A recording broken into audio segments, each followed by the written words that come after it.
हाँ, तो हम स्टार्ट कर रहे हैं बेटा ब्रांच अकाउंट। ब्रांच अकाउंट में आज हम पढ़ने वाले हैं उनके प्रैक्टिकल क्वेश्चंस।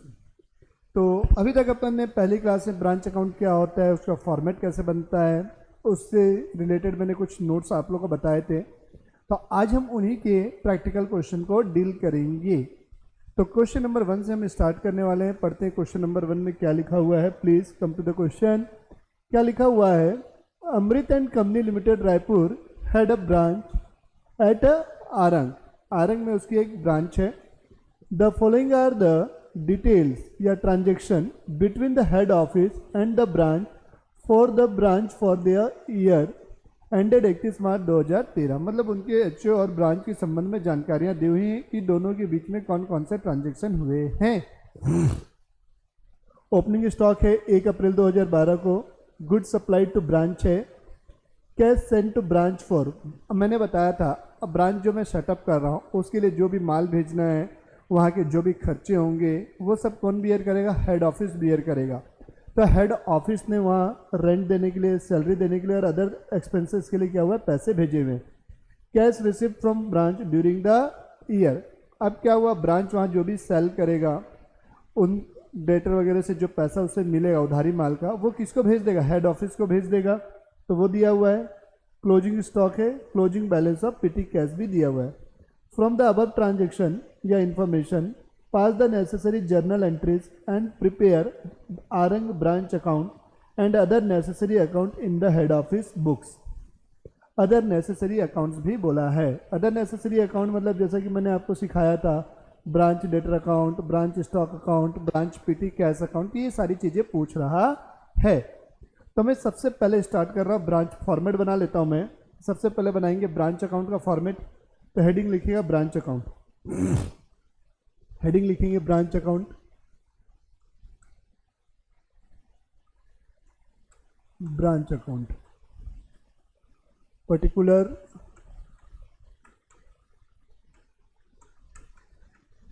हो गया। अमाउंट आ जाएगा एक कॉलम, फिर एक कॉलम आएगा पर्टिकुलर का, फिर एक कॉलम आएगा आपका अमाउंट का। तो ये मेरा ब्रांच अकाउंट का फॉर्मेट हो गया। ठीक है, इधर में ब्रांच अकाउंट का फॉर्मेट लिख लिया मैंने। चलो अब अगले पेज पे मैं लिख लेता हूँ फॉर्मेट बेटा आपका ब्रांच डेटर अकाउंट का। Branch debtor account, branch debtor account. Necessary account बोल दिया है तो डेटर, स्टॉक और पीटी कैश ये बनाना है। ब्रांच डेटर अकाउंट, वही particular amount, particular amount, particular हो गया, अमाउंट, पर्टिकुलर और अमाउंट, और ये अमाउंट। ब्रांच स्टॉक अकाउंट बनाऊंगा मैं यहाँ। ब्रांच स्टॉक अकाउंट फॉर्मेट सबका ड्रॉ कर दो, एक साथ पोस्टिंग करनी मैं सिखाऊंगा इजी वे में। Particular amount, particular amount, particular amount, particular amount, और एक है पीटी कैश अकाउंट। तो अगले पेज में बना रहा हूँ PT cash account. PT cash account, इतने अकाउंट हमारे मैक्सिमम बनेंगे। तो देख लेते हैं रिक्वायर्ड क्या क्या चीज़ों की है। पर्टिकुलर हो गया यहाँ, अमाउंट,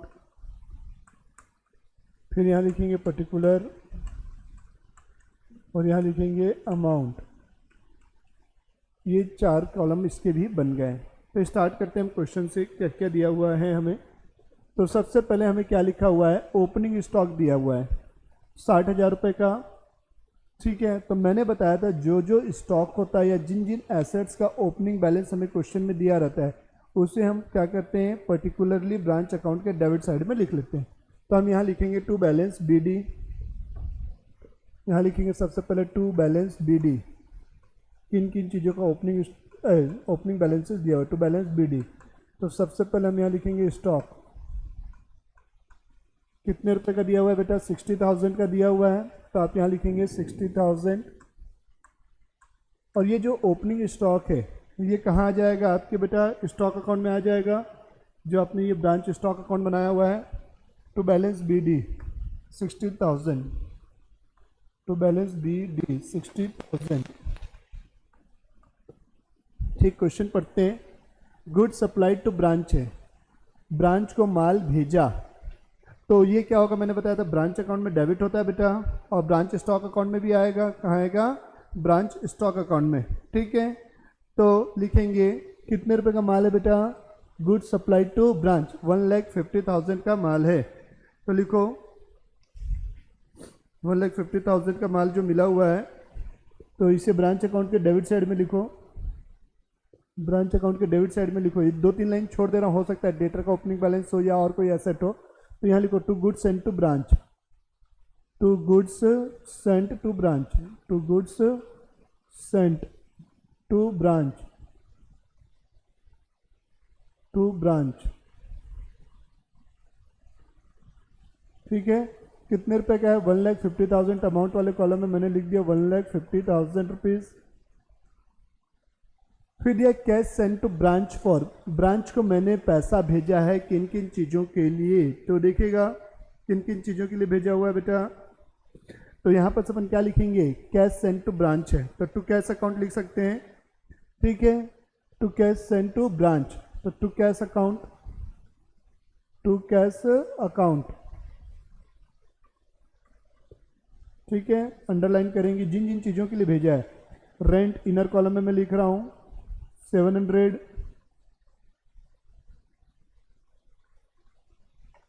रेंट 700 हो गया। और क्या चीज़ के लिए भेजा हुआ है मैंने, देखो थोड़ा सा, सैलरी 1600,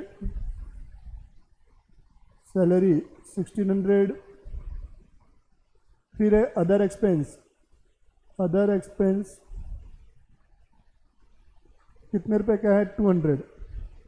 तो टोटल मैंने कितने रुपए का माल भेज दिया बेटा, 25, माल बोल रहा हूँ सॉरी, टोटल मैंने कितने रुपए का कैश भेजा हुआ है उससे बेटा, 2500 रुपीज़ का कैश मैंने उसे भेज दिया है।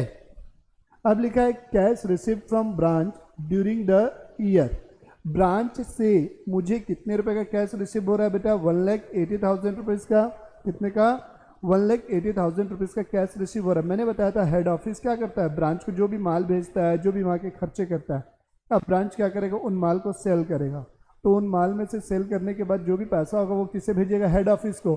तो हेड ऑफिस को कितने रुपए वो वापस कर रहा है बेटा, 1,80,000। तो यहाँ लिखेंगे by cash account, by cash account. ठीक है, यहाँ लिखेंगे 1,80,000, कितना लिखेंगे, 1,80,000। फिर आपको क्या दिया हुआ है बेटा, क्लोजिंग स्टॉक दिया है, क्लोजिंग स्टॉक कितने का बेटा, 45,000 रुपये का दिया हुआ है। ठीक है, क्लोजिंग स्टॉक कितने का दिया है, 45,000 रुपये का, तो ये मेरी स्टॉक अकाउंट में आ जाएगा और यहाँ भी आएगा। तो यहाँ मैं क्या लिखूँगा, जो भी एसेट होंगे उनका बैलेंस डेबिट साइड, और जो भी एसेट होंगे उनका क्लोजिंग बैलेंस क्रेडिट साइड। तो अपन यहाँ लिखेंगे by balance C D, underline यहाँ करेंगे, स्टॉक लिखेंगे, हम यहाँ लिखेंगे स्टॉक, स्टॉक लिख रहा हूँ मैं, कितने रुपए का है बेटा, 45,000 का है, ये 45,000 मैंने लिख लिया। और क्या दिया है, closing balance of PT cash, PT cash, PT cash 30 rupees का है, ये मैंने लिख लिया। और कुछ दिया है क्या, जी नहीं, इसके अलावा मुझे और कोई जानकारियाँ नहीं दी हुई हैं। तो अब मैं क्या करूँगा, ब्रांच अकाउंट तो मेरा हो गया है कंप्लीट। मैंने एक चीज़ बताया था, जिनका ओपनिंग बैलेंस देगा उनका क्लोजिंग बैलेंस ज़रूर होता है, ये चीज़ मैंने बताई थी। तो जैसे स्टॉक है, स्टॉक का क्लोजिंग बैलेंस है, जरूरी नहीं है कि उनका ओपनिंग बैलेंस हो, जिनका क्लोजिंग दिया हुआ हो। तो अब अपन यहाँ से क्या करते हैं, इतना हो गया, अब मैं बाकी अकाउंट्स पे भी आ जाता हूँ, एक बार चेक कर लेते हैं बाकी अकाउंट्स को भी क्या पोजीशन है उनकी। ठीक है, तो आते हैं ब्रांच डेटर अकाउंट। यहाँ पर तो कुछ भी चीज़ें नहीं है, ना तो हमने उधारी में माल बेचा है, ना मेरे पास ओपनिंग डेटर था, ना तो क्लोजिंग डेटर था, तो मतलब ये अकाउंट हमारा रिक्वायर्ड नहीं है, नॉट रिक्वायर्ड। फॉर्मेट भले बना दो, बनाने में क्या दिक्कत है, नॉट रिक्वायर्ड। ठीक, ब्रांच स्टॉक अकाउंट, हमारे पास कितने का माल था, 60,000 रुपये का ओपनिंग स्टॉक था। क्लोजिंग स्टॉक आपके पास कितने रुपए का है, 45,000 रुपये का है। तो आप यहाँ लिखोगे by balance C D, by balance C D कितने रुपए का है, 45,000 का है। ठीक है, अब यहाँ पर क्या हुआ है, कितने रुपए का माल बेचा हुआ था उसने, रिसीव कितने का किया था, देखो क्वेश्चन में कितने रुपए की गुड्स उसने रिसीव की है हेड ऑफिस से, प्लीज़ जल्दी देखो। हाँ, अब एक चीज़ देखिए, यहाँ पर क्या हुआ, ब्रांच स्टॉक अकाउंट में हमारे पास 60,000 का ओपनिंग स्टॉक है और 45,000 रुपये का क्लोजिंग स्टॉक है। अब हमें एक जानकारी यहाँ पर क्या दी हुई थी, गुड्स सप्लाइड टू ब्रांच, मान लेता हूँ मैं इसे लिख लेता हूँ कि गुड्स हमको कितने रुपए का मिला, 1,50,000 रुपये का मिला है। अब यहाँ पर लिखा है cash receipt from branch during the year, तो हम ये कंफर्म नहीं कर पाएंगे कि हमने कितने रुपए का माल बेचा है, तो इस एंट्री की जगह मैं क्या करूँगा, जो हमारा क्लोजिंग बैलेंस है उसे यहाँ लिख लूँगा और जो ओपनिंग बैलेंस है उसे उस साइड लिख देंगे। तो अपन क्या लिख देंगे, टू ब्रांच अकाउंट, यहाँ क्या लिख देंगे, to branch account 45,000, to branch account 45,000, और यहाँ क्रेडिट साइड में क्या लिख दोगे, बाय ब्रांच अकाउंट कितना, 60,000। ठीक है, यहाँ क्या लिख दोगे, बाय ब्रांच अकाउंट 60,000। बैलेंस कर दिया मैंने सीधा सीधा और कुछ नहीं किया है, क्योंकि हमें देखो हम क्या करते हैं, जनरली ब्रांच स्टॉक अकाउंट ये जानने के लिए बनाते हैं कि हमारे पास कितने का ओपनिंग स्टॉक है और कितने का क्लोजिंग स्टॉक है। हमें दोनों चीज़ें दी हुई थी, तो इससे ज़्यादा हमें बनाने की नीड नहीं थी, तो इसीलिए मैंने क्या किया, जो ओपनिंग बैलेंस था, क्लोजिंग बैलेंस था, सबसे पहले हमने उनको डेबिट और क्रेडिट साइड लिख लिया, opening balance debit, closing balance credit, और बाद में ये जो माल था इसको हमने कहाँ ट्रांसफ़र कर दिया बेटा, ओपनिंग और क्लोजिंग स्टॉक को ब्रांच अकाउंट में भेज दिया, इसीलिए हम यहाँ लिख दिया टू ब्रांच अकाउंट और ये बाय ब्रांच अकाउंट पर, तो ये ओपनिंग और क्लोजिंग बैलेंस क्या हो गया, ब्रांच अकाउंट में ट्रांसफ़र हो गए। सिमिलरली पीटी कैश की बात करें, पीटी कैश हमारे पास कितने रुपए का बचा हुआ है, पीटी कैश देखो अपने पास क्लोजिंग बैलेंस है 30 रुपये का, तो हम यही मान के चलेंगे ओपनिंग भी उतना था, किसी प्रकार का कोई ओपनिंग बैलेंस दिया नहीं है। ठीक है, तो पीटी कैश में भी आप यहाँ पर सीधा सीधा लिखोगे by balance C D, 30 rupees का क्लोजिंग बैलेंस है और ये to balance C D, to balance carried down कर दोगे, या टू बैलेंस बी डी भी क्या कर लोगे, 30 रुपीज़ लिख के क्लोज कर दोगे इसको आप सीधा सीधा, और कुछ भी नहीं है। या ब्रांच अकाउंट में इसको ट्रांसफ़र कर दोगे ज़्यादा अच्छा रहेगा, तो ब्रांच अकाउंट में ट्रांसफ़र कर दो ज़्यादा अच्छा रहेगा, ब्रांच अकाउंट लिख दो, तो ब्रांच अकाउंट 30 रुपीज़। ठीक है, अब बोलोगे सर यहाँ पर उसने 2,500 रुपये भेजे थे, ये 2,500 भेजे तो डायरेक्ट खर्चे हो गए ना, एक्सपेंसेस के लिए भेजे थे तो खर्च हो गए, तो हमारे पास 30 बचा ना अल्टीमेटली। ठीक, बाद में डिटेल में जब बड़े क्वेश्चंस आएंगे वहाँ आपको और अच्छे से समझाया जाएगा, टेंशन नहीं लेंगे अभी। तो ये सारे अकाउंट्स तो हो गए, मेन जो है ब्रांच अकाउंट पे फोकस करना है आपका।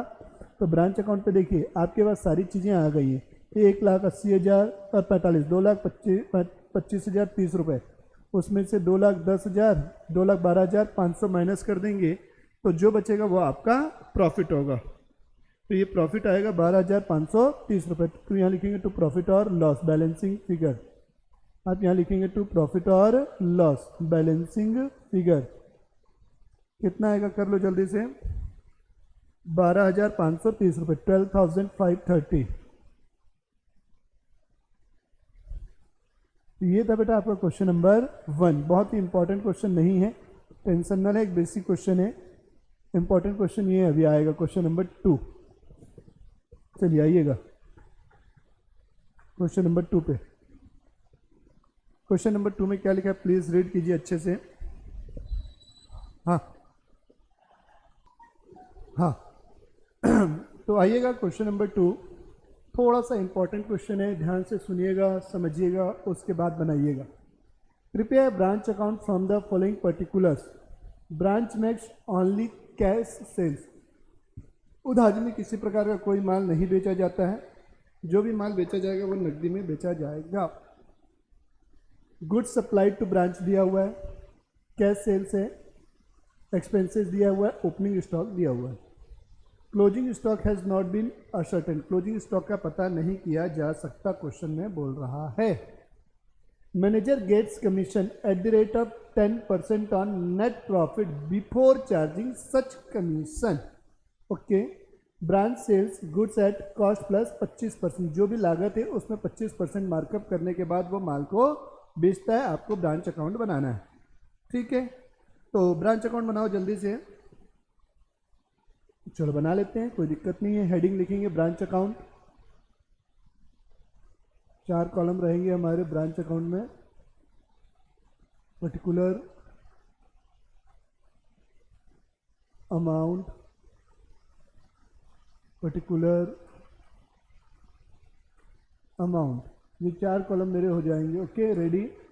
तो हम सबसे पहले क्या लिखेंगे, टू बैलेंस बी डी लिखेंगे। यहाँ पर कुछ बैलेंस है क्या, ओपनिंग स्टॉक दिया 1000 रुपये का। ओके यहाँ लिखोगे सबसे पहले टू बैलेंस बी डी। और तो कुछ आइटम दिख नहीं रहा, डेटर होने की संभावना नहीं है, बिकॉज साफ शब्दों में लिखा है जो भी ब्रांच माल बेचता है वो कैश में बेचता है, उधारी में कोई माल नहीं बेचा जाएगा। तो स्टॉक का ओपनिंग बैलेंस कितना है, 1000 रुपये। तो आप यहाँ लिखेंगे स्टॉक 1000 रुपीज़। फिर लिखा हुआ है गुड्स सप्लाइड टू ब्रांच, तो यहाँ लिखो to goods send to branch में जी, goods send to branch, GSB लिख रहा हूँ, आप लोग पूरा लिखेंगे। गुड्स सप्लाइड टू ब्रांच या गुड्स सेंड टू ब्रांच। कितने रुपए का माल भेजा मैंने, 50,000 रुपीज़ का माल भेजा हुआ है, तो ये 50,000 रुपीज़ का। अब यहाँ पर क्या कैश सेल है, जो भी सेल होगी उसका पैसा ब्रांच क्या करेगा, हेड ऑफिस को भेजेगा। तो जो भी पैसा ब्रांच हेड ऑफिस को भेजता है उसे हम क्रेडिट साइड लिखते हैं, बाय कैश अकाउंट, ब्रैकेट में लिख सकते हो कैश सेल्स। कितने रुपए का है, 55,000 रुपीज़ का है, ठीक है। फिर लिखा है एक्सपेंसेस, तो टू कैश अकाउंट ब्रैकेट में अपन लिख देंगे expenses, to cash account bracket में एक्सपेंसेस। कितने रुपए का है, 3000 रुपये का है, 3000 रुपये। अब लिखा है closing stock has not been ascertain, हम क्लोजिंग स्टॉक की गणना नहीं कर पा रहे हैं। Manager gets commission at the rate of 10% on net profit before charging such commission. ये लाइन इंपॉर्टेंट है, इसको अंडरलाइन कर लीजिए बेटा पहले, फिर इसको मैं समझा रहा हूँ, जल्दी से अंडरलाइन कीजिएगा। हाँ अब देखो बेटा, यहाँ तक की सारी चीज़ें मैंने एंट्री कर ली हैं। अब हमें क्या नहीं मालूम बेटा, क्लोजिंग स्टॉक नहीं मालूम, कोई बात नहीं, निकाल लेंगे हम उसे। यहाँ लिखो by balance CD, closing stock by balance CD। यहाँ लिखो क्लोजिंग स्टॉक या स्टॉक लिखोगे, CD तो मैंने लिख दिया स्टॉक। कहाँ से आएगा, नोट नंबर 1 से आएगा। कैसे आएगा समझिएगा, लिखिएगा आप लोग भी, note number 1 calculation of closing stock. Details लिखवा रहा हूँ, आप लोग डिटेल्स से ही नोट डाउन कीजिएगा। Note number 1 calculation of closing stock, calculation of closing stock. सीधी सीधी बात है, देखो चाहो तो आप इसके लिए स्टॉक अकाउंट बना लो। तो जैसे अगर आप स्टॉक अकाउंट बनाते हो, ठीक है, क्या बनाते हो, स्टॉक अकाउंट बनाते हो, तो आप क्या लिखोगे, सबसे पहले जो भी देखो स्टॉक अकाउंट जो भी मेंटेन होगा हमेशा ऑलवेज कॉस्ट पे होता है। ये जो स्टॉक बनता है ऑलवेज ऑन कॉस्ट होता है, ध्यान रखना, always prepared on cost, always on cost होता है, ऑलवेज ऑन कॉस्ट होता है बेटा, ध्यान देना, ये सबसे इंपॉर्टेंट चीज़ है जो मैं बता रहा हूँ। तो सबसे पहले आप यहाँ लिखोगे to balance BD, to balance BD। कितने रुपए का स्टॉक था आपके पास, ओपनिंग स्टॉक जो था आपके पास 1000 रुपये का था। To goods send to branch कितने का था, to goods send to branch ये आपके पास था 50,000 रुपये का, ठीक है। अब ध्यान से सुनिएगा, अब यहाँ एक लाइन लिखी है कि ब्रांच जो भी है गुड्स को कितने में बेचता है, कॉस्ट प्लस 25% पे लिखिएगा। तो यहाँ पर बाय हम क्या करते हैं, by goods send to branch ही लिखेंगे, by goods send to branch. But यहाँ पर क्या है, सेल है, सेल है, तो उसकी कॉस्ट प्राइस कितनी है समझिएगा। लिखिए, नोट डाल के आगे एक्सप्लेनेशन लिखवा रहा हूँ इसकी। ब्रांच ने नोट डाल के लिखते चलो, एक्सप्लेनेशन है ये, एक्सप्लेनेशन। ब्रांच गुड्स को लिखते चलना, ब्रांच गुड्स को कॉस्ट पर 25% प्रॉफिट ऐड करने के बाद सेल करता है,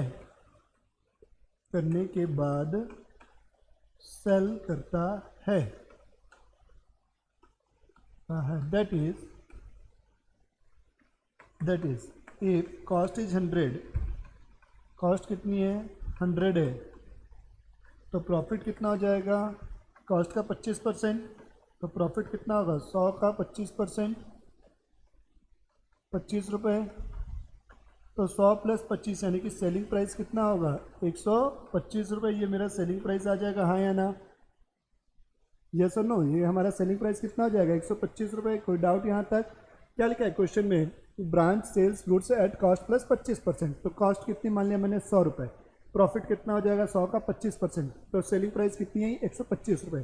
तो कहने का मतलब है हमें जो सेल वैल्यू दी हुई है 55,000 रुपये की, कितने का माल भेजा है 55,000 रुपये का आपने माल बेचा है, तो आपका इसलिए there for we can say, आगे लिखिएगा there for we can say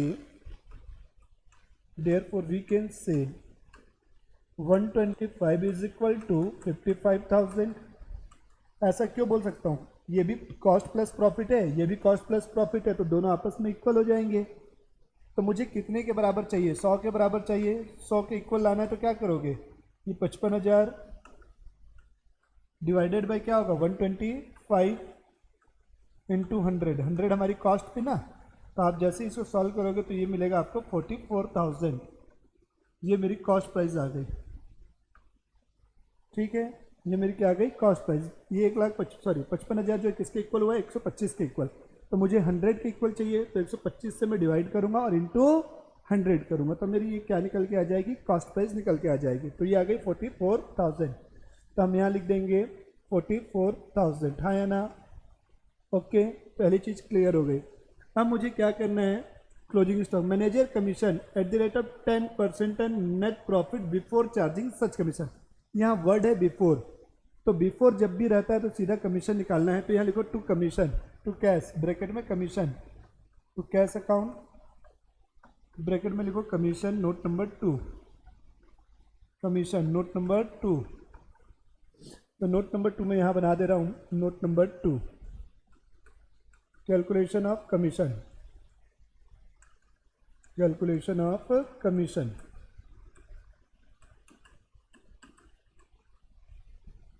तो क्या लिखा है बिफोर चार्जिंग दिया है, तो आपको क्या वर्ड दिया है बिफोर चार्जिंग दिया है, before charging is given, before charging दिया आपने फर्स्ट ईयर में बेटा, मैंने आप लोगों को फाइनल अकाउंट पढ़ाया हुआ है, फाइनल अकाउंट में मैनेजर कमीशन वर्ड आया था, तो मैंने बताया था जब भी बिफोर चार्जिंग वर्ड रहे तो क्या करना है बिफोर चार्जिंग कमीशन, तो ये लिखा रहेगा, तो आपको क्या करना है क्रेडिट का टोटल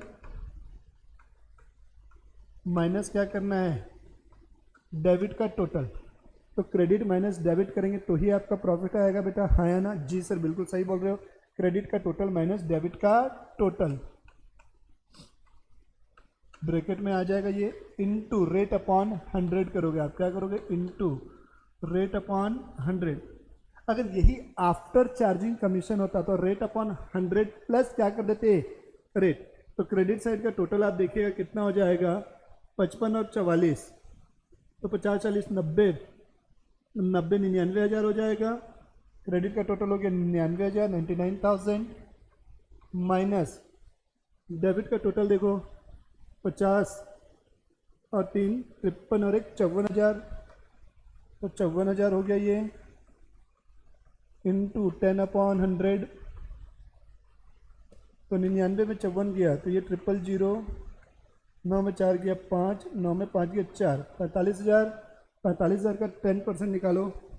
कुछ गलत हो रहा है क्या, शायद गलत हो रहा है, 1 मिनट कुछ गलत हुआ है, क्रेडिट का टोटल मैंने गलत ले लिया, ये मैं इस अकाउंट का ले लिया, सॉरी मैं गलत अकाउंट का ले लिया बेटा, कहाँ गया क्वेश्चन, हाँ ये 44,000 नहीं है, ये स्टॉक हमारे ये गलत लिख दिया मैंने, ये 7,000 मैंने निकाला है, सॉरी ये मेरी स्टॉक हो गई, स्टॉक बेटा 7,000 पे आया, मैंने गलती से वो ले लिया है इसलिए मिस्टेक हो रहा था, तो ये होगा 62,000 क्रेडिट का टोटल, 62,000 होगा ये,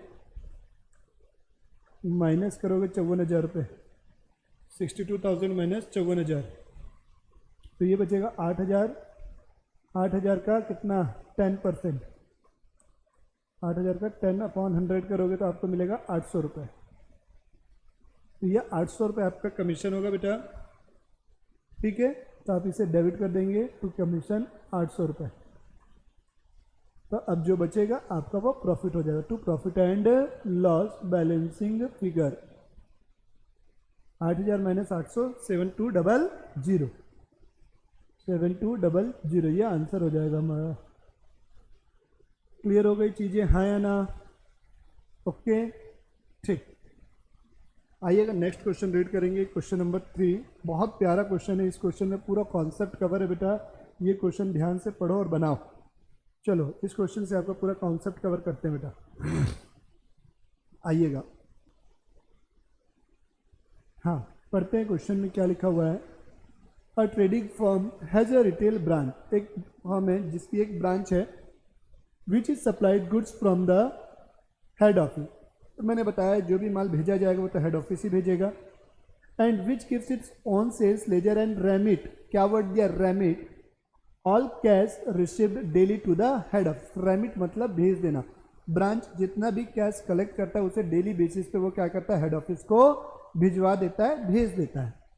the branch expenses being paid by the head office by weekly cheques. अब देखो यहाँ पर पिछले क्वेश्चन में मैं कैश लिख रहा था बिकॉज मुझे वहाँ बैंक वर्ड यानी कि चेक वर्ड नहीं दिया था कि हम खर्चों की पेमेंट चेक से करते हैं या जो भी रिसीव होता है हम उसे चेक के थ्रू या बैंक के थ्रू भेजते हैं, ऐसा कहीं भी नहीं दिया था, इसलिए मैंने वहाँ कैश वर्ड यूज़ किया था।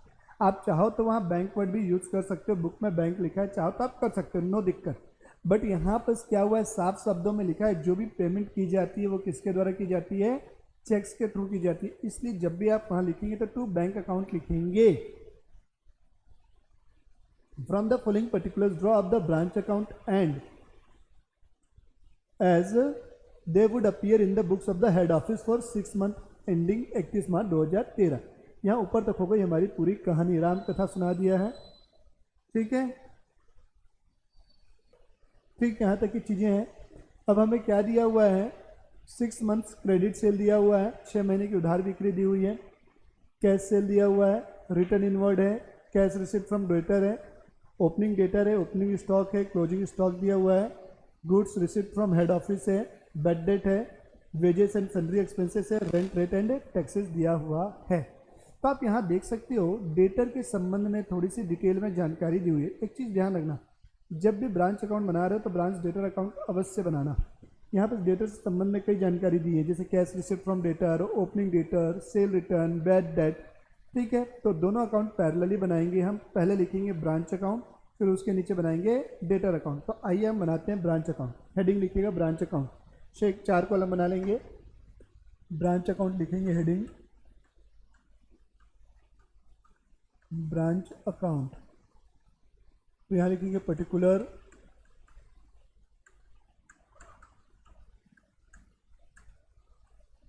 यहाँ लिखेंगे आप अमाउंट, यहाँ लिखोगे पर्टिकुलर,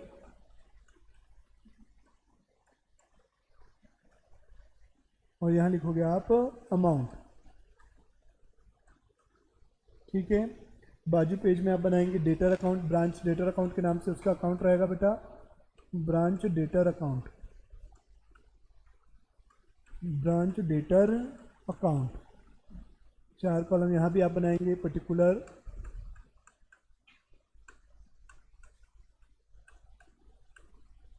अमाउंट, पर्टिकुलर,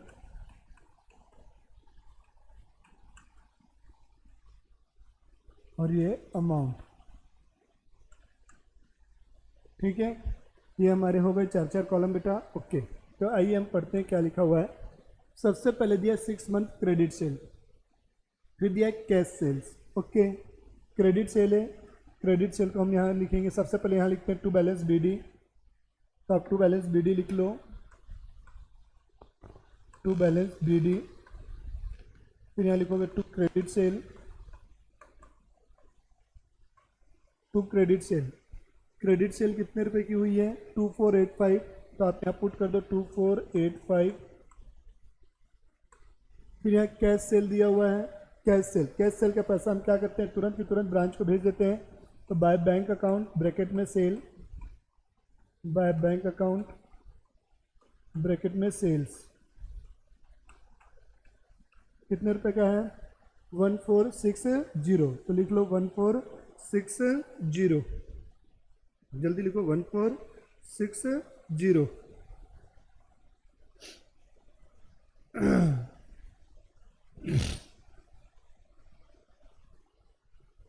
ठीक है, 1460। ठीक, फिर लिखेंगे रिटर्न इनवर्ड है, रिटर्न इनवर्ड मतलब सेल रिटर्न। सेल रिटर्न हमारा डेटर अकाउंट में लिखते हैं बाय सेल रिटर्न। कितने रुपए का है सेल रिटर्न अपना, 30 रुपीज़ का है, 30 लिख दिया मैंने यहाँ।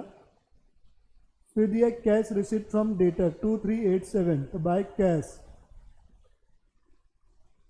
2387। अब ध्यान से सुनना, प्लीज़ ध्यान से 2 मिनट सुनिएगा। मैंने आप लोगों को बताया था ब्रांच क्या करती है, नकदी में भी माल बेचती है और उधारी में भी माल बेचती है। यस सर, आपने बताया था। फिर मैंने बोला था जो भी कैश सेल होता है उसका पैसा इमीडिएटली भेज दिया जाता है, और जब हम डेटर से पैसा कलेक्ट करेंगे, उधारी बेचने का जो भी पैसा मेरा था, उनसे जो भी उधारी सेल का पैसा मुझे लेना था, वो जैसे ही कलेक्ट होगा वो भी कहाँ भेज देंगे बेटा, हेड ऑफिस को भेज दिया जाएगा, हाँ या ना। तो ये जो 2387 कलेक्ट हुआ है, इससे भी हम क्या करेंगे, हेड ऑफिस को भेज देंगे। तो यहाँ लिखो बाय कैश या बाय बैंक भी लिख सकते हो, कोई दिक्कत नहीं है। तो यहाँ लिख दो collection from debtor, collection from debtor, collection from debtor 2387, 2387। ठीक है, आइएगा आगे बढ़ते हैं। फिर दिया एक डेटर ऑन 1 अक्टूबर 1345। तो मैंने बताया था जितनी भी एसेट होती है उनके ओपनिंग बैलेंस को हम कहाँ लिखते हैं बेटा, ब्रांच अकाउंट के डेबिट साइड में। तो डेटर का ओपनिंग बैलेंस दिया तो हम यहाँ लिखेंगे to balance B D, to balance B D. Debtor लिखोगे यहाँ पर कितने रुपए का दिया हुआ है, 1345, 1345। और ये जो डेटर है, ओपनिंग बैलेंस जो डेटर का है, वो डेटर अकाउंट में भी तो आएगा बेटा। तो हम तुरंत के तुरंत साइमल्टेनियसली डेटर अकाउंट में भी लिखेंगे टू बैलेंस बीडी 1345। ठीक है, ओके। फिर दिया है स्टॉक ऑन 1 अक्टूबर 840 रुपये। तो हम यहाँ लिखेंगे टू बैलेंस बीडी लिखा हुआ है हमने, तो जो भी स्टॉक है उनका ओपनिंग बैलेंस आ गया यहाँ पर 840। ठीक। फिर दिया है stock on 31 March, closing stock है। तो मैंने बताया था जो भी एसेट होती है उनके क्लोजिंग बैलेंस को हम कहाँ लिखते हैं, क्रेडिट साइड में by balance C D. 2-3 line छोड़ दिया, हो सकता है कुछ और आइटम आ जाए, बाय बैलेंस सी डी। तो स्टॉक है कितने रुपए का, 1280 का है, 1280। मैंने बताया था जो भी चीज़ें जिनका भी ओपनिंग बैलेंस दिया रहता है उनका क्लोजिंग बैलेंस होता है। तो मुझे यहाँ स्टॉक का ओपनिंग बैलेंस था इसलिए क्लोजिंग बैलेंस हो गया। अब देखो डेटर का ओपनिंग बैलेंस कुछ पता है तो अवश्य ही यहाँ पर इसका भी क्लोजिंग बैलेंस निकल के आएगा। तो यहाँ डेटर लिख देते हैं हम यहाँ, goods received from head office 2276 रुपये। तो हम यहाँ लिखेंगे to goods sent to branch,